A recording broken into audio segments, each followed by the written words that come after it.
ಭಾರತ ಪಾಕಿಸ್ತಾನದ ಗಡಿಯಲ್ಲಿ ಯುದ್ಧದ ಕಾರ್ಮೋಡ ಒಂದು ಕಡೆ ಕವಿದಿದೆ. ಬ್ರಿಟನ್ಗೆ ಪಾಕ್ ಸೇನಾ ಮುಖ್ಯಸ್ಥನ ಕುಟುಂಬ ರವಾನೆ ಆಗಿಬಿಟ್ಟಿದೆ.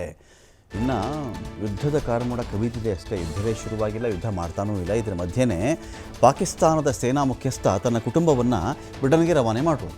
ಸೇನಾ ಮುಖ್ಯಸ್ಥ ಜನರಲ್ ಆಸೀಮ್ ಮುನೀರ್ ಕುಟುಂಬ ಇದೀಗ ಆಲ್ರೆಡಿ ಬ್ರಿಟನ್ಗೆ ಶಿಫ್ಟ್ ಆಗಿಬಿಟ್ಟಿದೆ. ಅಲ್ಲಿಂದ ಏನು ಆಸೀಮ್ ಮುನೀರ್ ಮಾತಾಡಿದ್ದು ಮೊನ್ನೆ, ಕಾಶ್ಮೀರ ನಮ್ಮ ಕಂಠ ಇದ್ದಂಗೆ, ನಮ್ಮ ರಕ್ತ ಅದಕ್ಕೆ ಮ್ಯಾಚ್ ಆಗ್ತಾ ಇದೆ, ನಮ್ಮ DNA ಅಲ್ಲಿದೆ ಇಲ್ಲಿದೆ, ಇದೆಲ್ಲ ಹೇಳಿದ್ದು. ಯಾವಾಗ ಸಿಂಧೂ ನದಿಯನ್ನು ಬ್ಲಾಕ್ ಮಾಡಿ, ನೋಡಪ್ಪ ಹರಿತಿರೋದು ರಕ್ತ ಅಲ್ಲ, ನಮ್ಮ ನೀರು ನಿಮಗೆ ಬಿಡ್ತಾ ಇದ್ದೀವಿ, ನೀರು ಸ್ಟಾಪ್ ಮಾಡಿದ್ರೆ ನಿನ್ನ ಗತಿ ಏನಪ್ಪ ಅಂತ ಭಾರತ ಕ್ವಶನ್ ಮಾಡಿತ್ತು.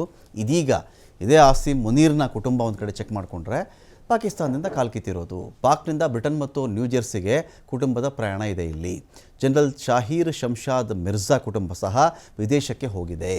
ಖಾಸಗಿ ಏರ್ಕ್ರಾಫ್ಟ್ಗಳಲ್ಲಿ ಎಲ್ಲ ಪ್ರೈವೇಟ್ ಇರುತ್ತಲ್ಲ, ಇವ್ರದ್ದು ಪ್ರೈವೇಟ್ ಏರ್ಕ್ರಾಫ್ಟ್ಗಳಿರ್ತಾವಲ್ವ, ಅದರಲ್ಲಿ ಇವರೇನು ಮಾಡಿದ್ದಾರೆ, ಬ್ರಿಟನ್ ಕಡೆಗೆ ತೆರಳಿಬಿಟ್ಟಿದೆ ಕುಟುಂಬ.